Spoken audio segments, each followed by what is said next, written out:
welcome to the TMB podcast.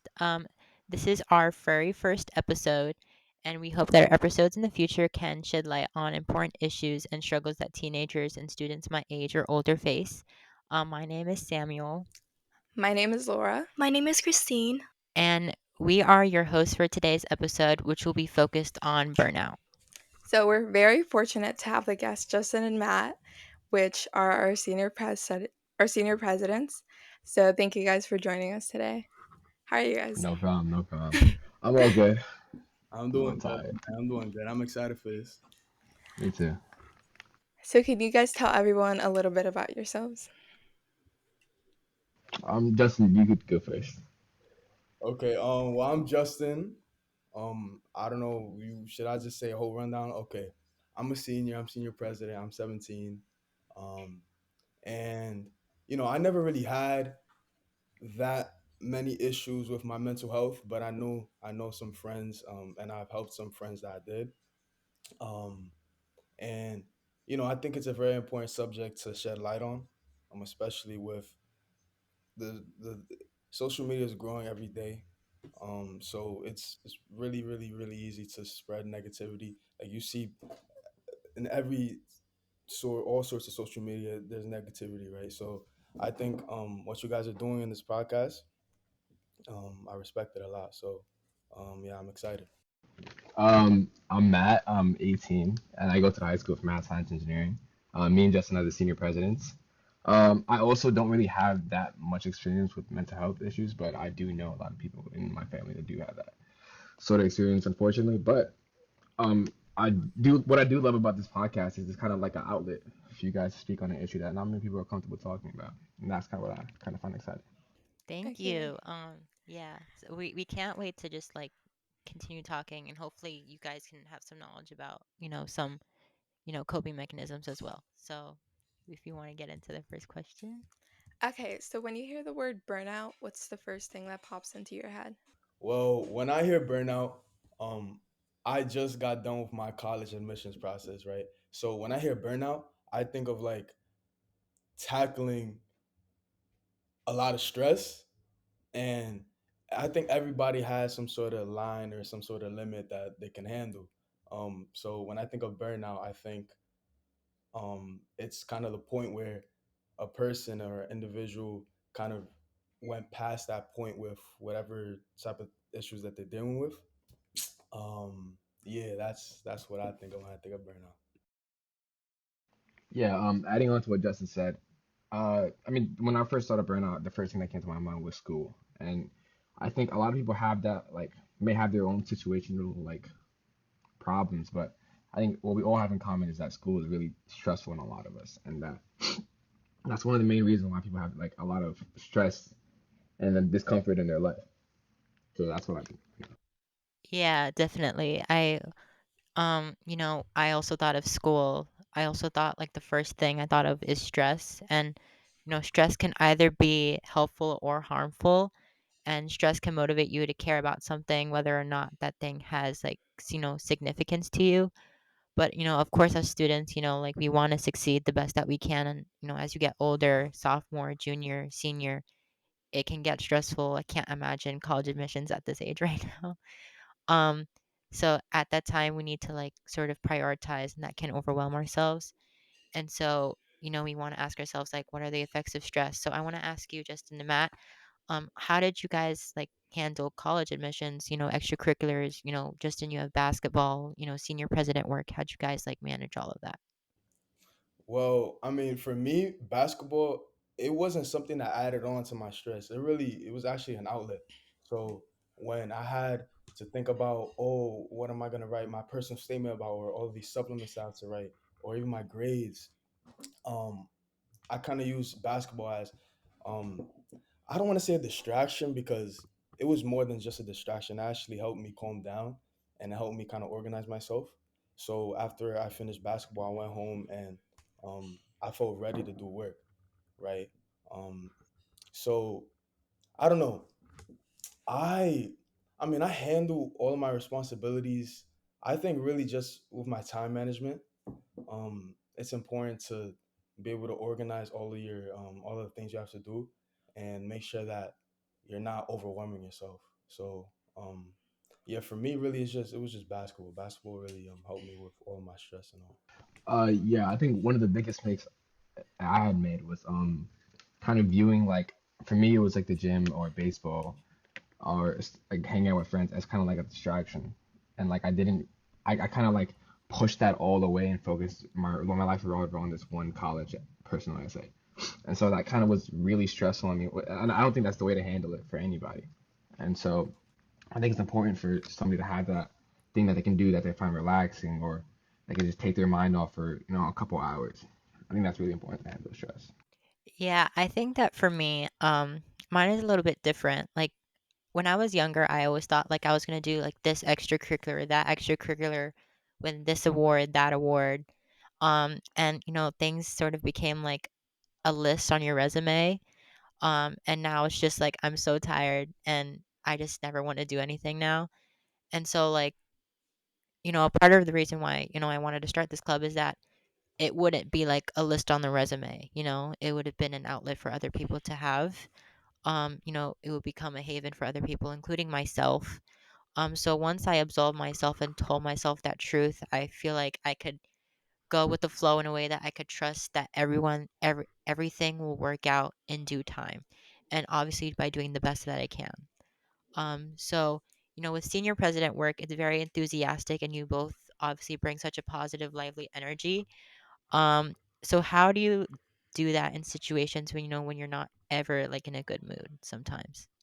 Um, for me, I kind of always try to keep a smile on my face because I know that I might not be in a good mood, but if somebody else is in a good mood, why should I be the person to bring that down?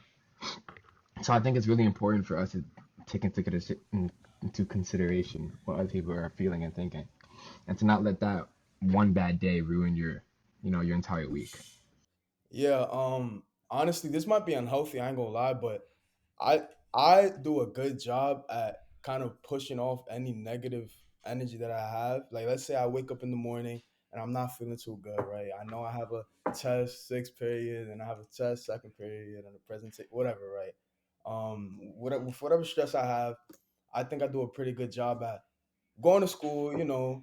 Being a lively energy, a positive energy, because honestly, that's how I like living my life. That's the impression that I want to give. And I don't know, it might be unhealthy just pushing it aside and saving it for later, but it's worked out for me throughout the years. So that's what I've been doing, and hopefully, I learned a more healthy outlet, a more healthy way um, to kind of satisfy those the some negative feelings that I have sometimes. Hopefully. Yeah, definitely. Along with that like topic of, stress leading to burnout, there's pressure from different kinds of people as well. So do you feel the pressure of meeting, expectations of your parents, people around you, adult figures, or is like most of that pressure coming from yourself? Um, the reason why I really like our school is that Mr. Dulce talks about this a lot in his psychology class. Is that a lot of students revolve their life around getting into their dream college. They're doing this extracurricular because, like you said, it looks good on the resume, and they're doing this sport because they want to be team captain and put it on their paper for the next 2 years. But I think it's really important to instill that kind of like do what you love, kind of ideal. That's the word, but yeah, like do what you love. Yeah. Yeah. Nah, yeah, I forgot who exactly. It was a teacher in our school. I think it was Mr. Chen. Honestly, he told me that. I mean, these high school years are some of the most enjoyable years of our lives because we really don't have that many responsibilities. We do not have that many things to worry about. Yeah. So, um, what I try to do, I just try to enjoy my youth. Right, I get to come home. I don't got to worry about money. Unfortunately, I have two loving parents that care about me and that take care of me. So, um, I mean, I don't really sure I do give myself pressure, but I just try to enjoy the moment as much as I can because I understand that a lot of people aren't as fortunate as me. So I shouldn't really waste all the opportunities that I had or that I have currently, putting pressure on myself and making myself feel bad and being negative. And potentially losing um, uh, some of the opportunities that I do get. Yeah, I know like for other students, their parents can be a contribution to that stress. And so for me, I do agree that like that pressure sort of comes from myself. My parents, I do have good relationship with them. And so, maybe that's good, if you have that, relationship with yourself, you can discipline and organize your time, but too much of anything can become bad. And so, for me, I am my biggest critic. Unfortunately, I can't accept failure or critique, and so I set really high expectations. So now I'm working on setting lower expectations so I don't become disappointed when things don't necessarily go my way. And so, but what these low expectations do is that they like can demean you. They can make you feel disappointed in yourself, lower your self-esteem. And what you end up doing is that you end up underestimating yourself and overestimating the problem at hand, the situation, and when in fact everything that you set your mind to is doable. And so it makes me, you know obviously the people in our life, they have importance to us. We want to make them proud, be a good example. But if like that feedback is contributing to the pressure of meeting those expectations rather than fulfilling our own goals and purposes, then there may need to be a change of mindset, which can be cultivated from a young age, especially since we're so young. Yeah. Yeah. To add on to that, I do think that sure, lowering your expectations or is that's a viable strategy, or that's a viable kind of technique to kind of boost your mental health if you're giving yourself too high expectations. But I do think it is important to push yourself. So it's important for students especially to kind of find that balance between, okay, I want to set this goal for myself, but I Yeah. don't want this goal to be so unachievable that I spend however long stressing about this and worrying about it, right? Um, so yeah, I think balance is a really important skill that you have to have when considering growing up and maturing. And yeah. Uh, Yeah. yeah. Adding on to that, I kind of I got into the school through, I guess, I don't know if you guys know, but the Discovery program. So that kind of set like expectation for me. I wanted to be, I wanted to prove I was worth coming into the school, or prove I was like the best student. I mean, in reality, I did never needed to do that. I just needed to, put in the work that I felt was like, you know, I felt was like reasonable for me, you know? Yeah. Yeah, I think especially like being the child of an immigrant, like it just makes you want to like better yourself for your parents. So, how do you guys personally get burnt out? Like, what's been your experience at HSMSC with that? For me, honestly, I think the times that I've gotten burnt out was my fault because I'm a I tend to procrastinate, right? So when I leave a lot of my assignments aside for later, right? Whatever time later is, it could be 11 p.m., 12 a.m., whatever, right? Whatever time later is, um, there sometimes I leave it and I leave Uh, too much work. oh, you're cutting out, man. Oh, Yeah. can you hear me good now? Can you hear me or? Yeah, Yeah, yeah, yeah. it's fine Okay. now. All right, my bad. What I was saying was, yeah, so when I procrastinate sometimes, I leave too much work with little time. So then I end up burning myself out trying to complete this work and not only completing it right, but also, in the couple hours that I have before class the next day. So Yeah, I think it's kind of cliche to say, but I think COVID really implemented the wrong like mindset into a lot of like people these days. Like I used to just get up, go to Zoom, go to bed, and then do the assignment maybe an hour before it's due. So I think a lot of people did the same thing as I did, and kind of kept that mentality. Oh, I can do it last minute, or still have time, and that's what like one of the biggest reasons I like burnt out was because I procrastinated till like the very last second. No, yeah, most of the Yeah. time when I when I do assignments, I only do it because I feel the pressure of that 11:59 deadline. Yeah. It for me, it's just like, you know, It's become so bad, my anxiety. If there was like an announcement for like a test or a quiz, I'd freak out because like it at the least it required work of me. And so I'd have panic attacks, I'd hyperventilate because, I felt like it was being too much. And, that's called like task paralysis, when that intimidation of work becomes, is met with the response of just avoiding it altogether. And I think that's definitely, what you said with, with COVID as well. Um, and I realized, that was one of the first indicators of just burnout. And I realized, maybe it was just me being in just survival mode all the time. And so from that point, I started criticizing my own stamina, feeling imposter syndrome, blaming myself. But yeah, I just started just like comparing myself to others, people who were, volunteering every single day, volunteering at Key Club, doing, going to sports every day, but still being able to do their homework. It was definitely hard for me to just, look at myself. That's the schedule is wake up, go to school, and then come home, do homework for the rest of the day. And that was essentially my entire schedule. And so, and, you know, that became the driving force for my work is just having amazing grades. And that was it, not just having something to fulfill me. And I think Laura mentioned, we were mentioning an interesting point about like the difference between not caring and just feeling exhausted. No, yeah, I think it's like when you burnt yourself out, it's not that you don't care anymore, it's that you're just too exhausted to care.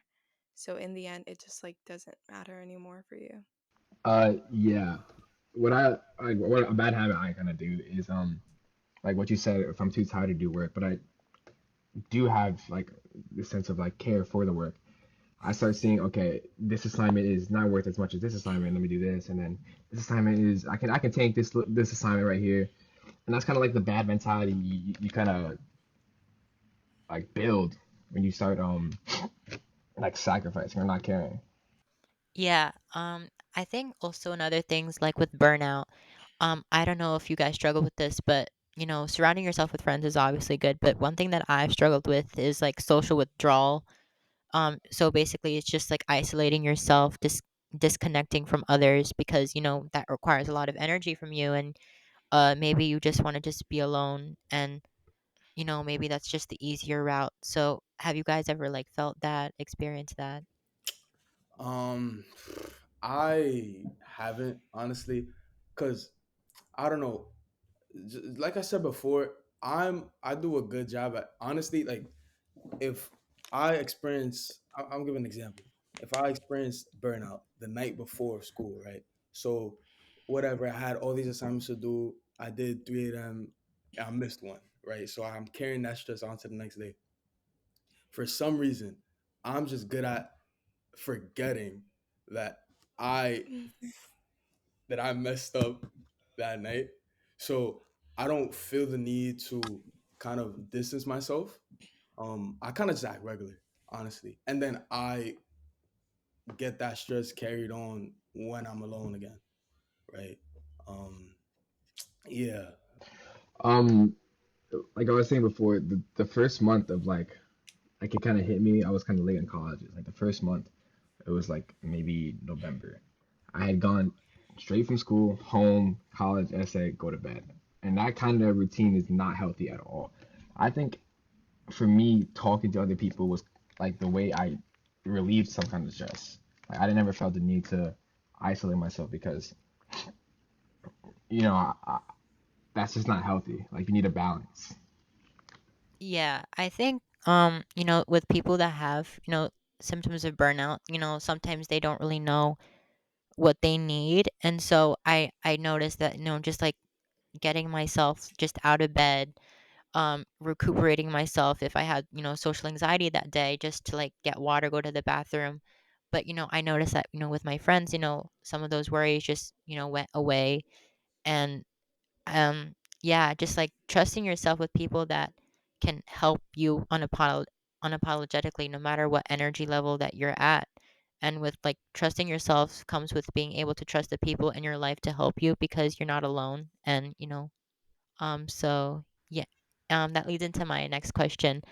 we've talked about burnout, the onset of burnout. What are some things that you feel have helped you with not burning out? Like any proactive steps that you can take to avoid burnout mid semester? Um, well, from my personal experiences with procrastination, I think for me, the only way to prevent burnout is to learn from my mistakes. So if you have, or if you, yeah, if you have a certain pattern of actions that you know will lead you to burnout, like let's say, apart from just school, let's say you're hanging around with the wrong group of friends, and for whatever reason they stress you out, or they, they're not the right people for you, right? You have to kind of adapt, learn to adapt, and to say, okay, I understand that this isn't helping me, and I'm gonna change this, right? So I think when you do experience burnout, and it's a cycle of burnout, and it's constant, it's kind of your responsibility to understand what is wrong and try to find a solution for that issue. I know you guys were talking about your personal experiences with burnout. Do you guys have any? How do you guys overcome burnout? Do you guys have any tips for it? I mean, like I said, I don't really have any tips. Like, I never did any like journalism, or I never like talked to I really didn't talk to my friends that much about how I was feeling. I think it was just me kind of building upon myself and knowing the things that helped me feel better. Like for me, I just used basketball as my outlet. That was just my number one thing, and that worked best for me. So I used that. I took advantage of that. So I think for people that are struggling with burnout, they need to find a source that they know will help them, and they just need to trust that that source will stay reliable for whenever they do feel burnout. Yeah, like yeah, it's like it's different for everyone. Like some people want to, use a sport, some people, may want to use a hobby. May Some people think that, resting for 30 minutes, can help, or just being off their phone for 30 minutes, using when you're doing work, using different techniques, like the Pomodoro technique, studying for 30 minutes, then taking a 10-minute break. Talking to adult figures. If you have a therapist, that's very important. A guidance counselor, like a mentor to walk you through, every day, when you're in, struggles. And, um, you have to sort of also, like to what you said, Justin, it's like the power of the tongue, talk yourself through it, let yourself breathe. Um, Trusting yourself is very hard. So, um, just being able to talk yourself through that struggle, but, saying to yourself, but I'm tired and I deserve a break, we need to tell ourselves that just so that we can acknowledge how tired we are and, get the steps to heal.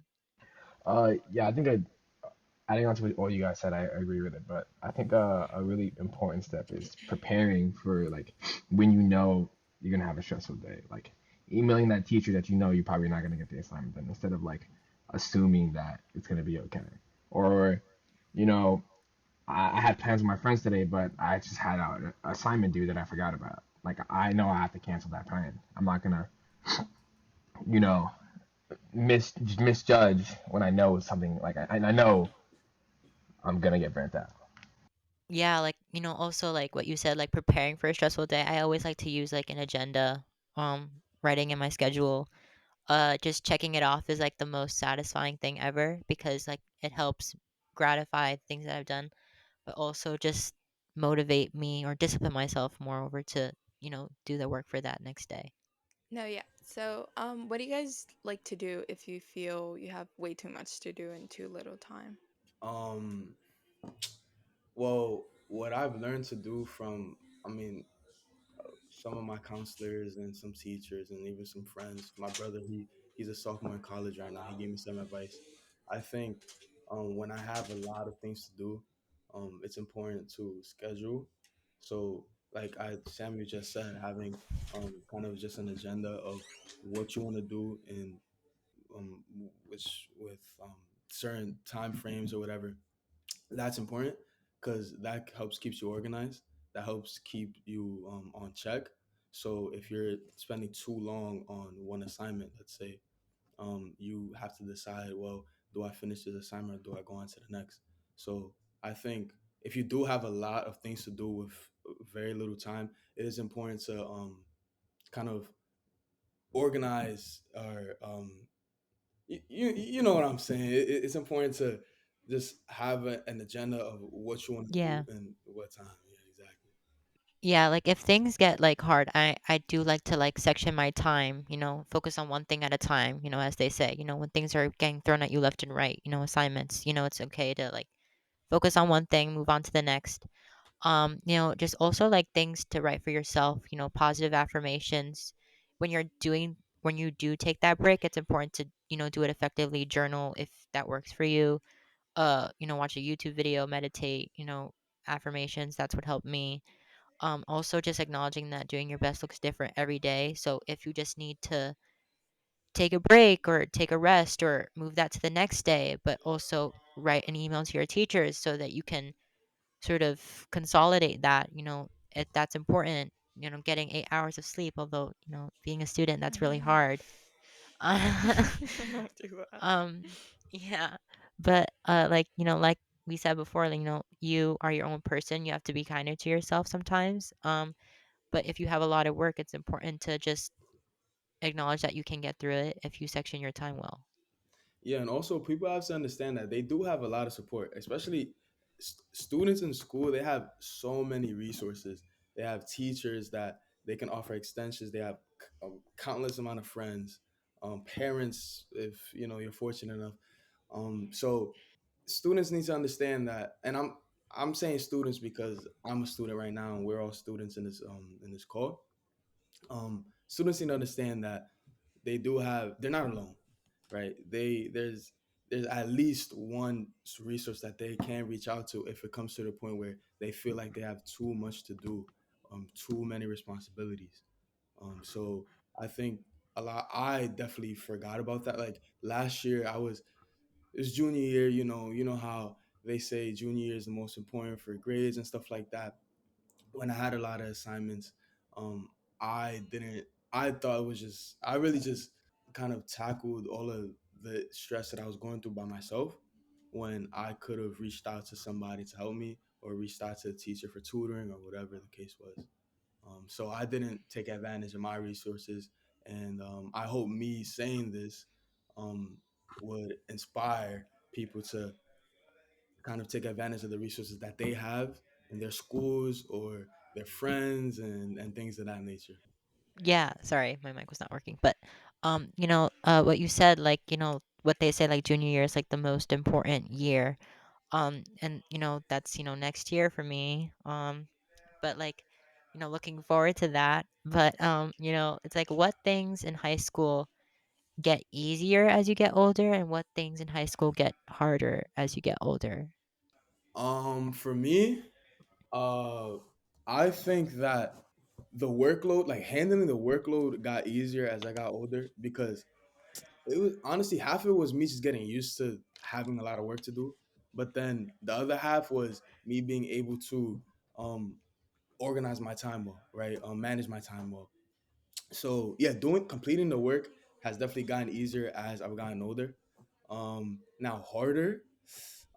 Honestly, I'm not sure. I couldn't tell you. I'll let Matt tell you that. Something that I kind of found harder, I mean, especially in your senior year. Senioritis is a real thing. This first semester was probably one of my worst semesters, and it really shouldn't be because I'm at the finish line. I should be able to finish strong. So that kind of like mentality is, oh, I only have one more year left. Oh, I only have a couple more months for the semester. Like, you gotta get rid of that and kind of be on top of your game.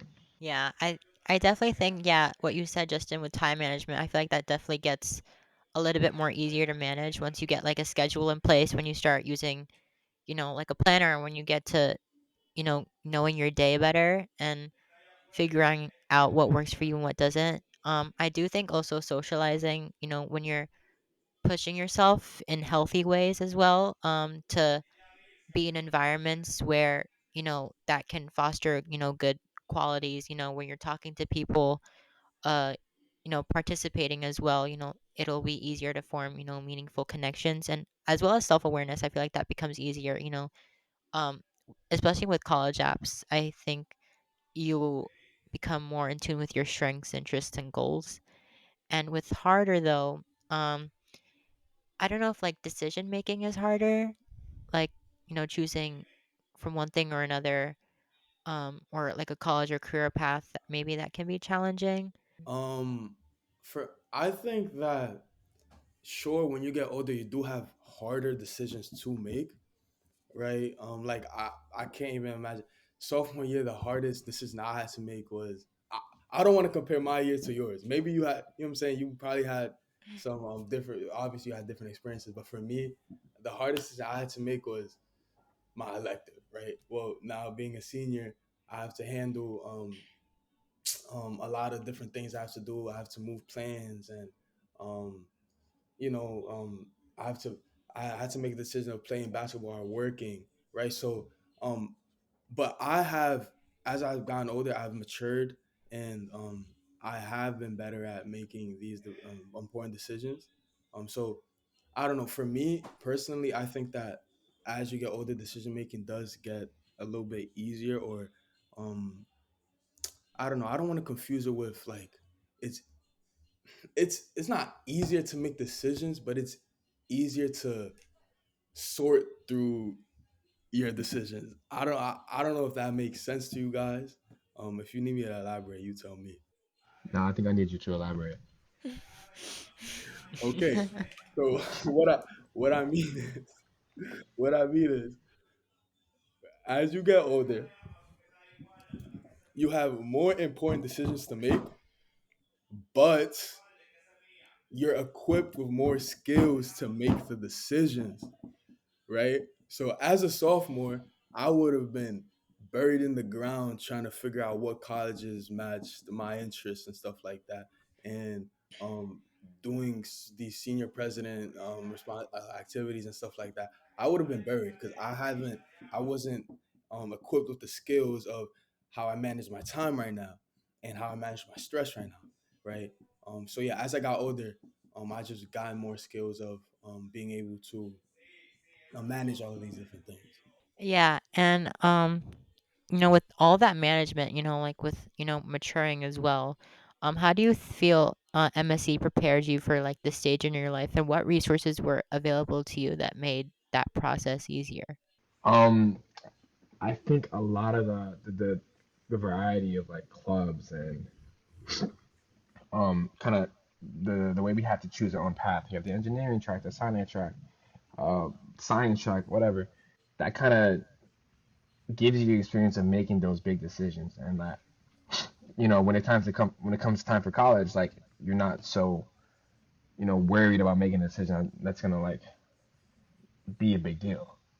I think that's what our school does really well. Wait, hold on. Can y'all hear me right now? Cause I cut off a little bit. My Yeah. bad. All right, Yep. bet. Okay, okay. So MSc. Well, I think honestly, just the difficulty kind of prepared me the best. Um, Having so many difficult classes that I had to stay up at night studying and stuff like that.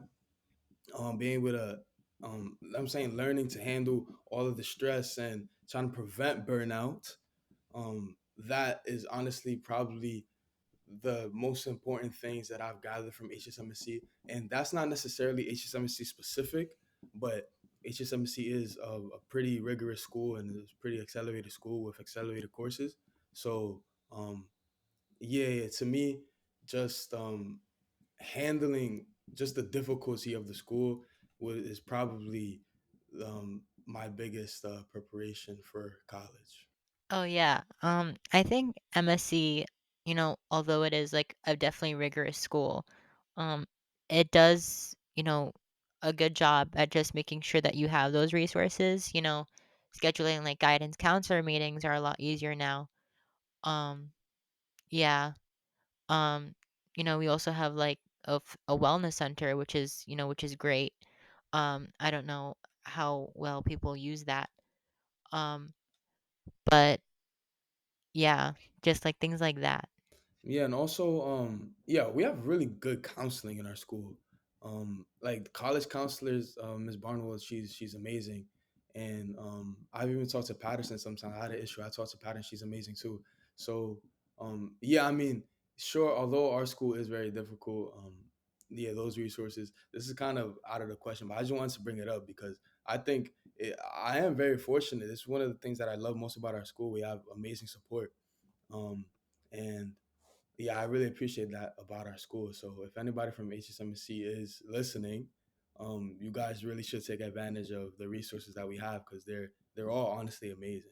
Yeah, I think definitely, like, building a support system, if you haven't already built that yet at MSC, that's definitely one of the first steps. I feel like that will make these years so much easier for you, just a support system to help you through it. I know for me, when things get tough, I immediately need to talk to somebody with burnout or anxiety. Texting a family member, a friend, things like that. That's important. So I think we've definitely covered a lot of, all of this. That's basically all we have lined up for you guys today. Um, do you want to close it out, Laura? Um, thank you guys so much for joining us today. I hope this was a good interview. No, it was Nah, it was good. it was amazing being. Um, I appreciate you guys. yeah, we would love to come on any other time. Thank you. This is definitely like helpful. I feel like, people who are watching at home or wherever you are, um, yeah, we hope that you've been able to get something from this, anything that could be able to take to your own life. If you haven't really had a relationship with your mental health lately, it's, definitely important to pay attention to that. Um, or, if you just want to have fun and listen to this podcast, then, that's also great too. So thank you guys so much. Yes, first You podcast. guys, we know you guys are busy, so thank you so That's our much. honor. You're No welcome. Thank problem. you No problem. for inviting us on this podcast. First podcast of the year. First podcast of the Yeah. That's our honor. season. Thank you. Okay. We'll see you guys later. Bye. Bye.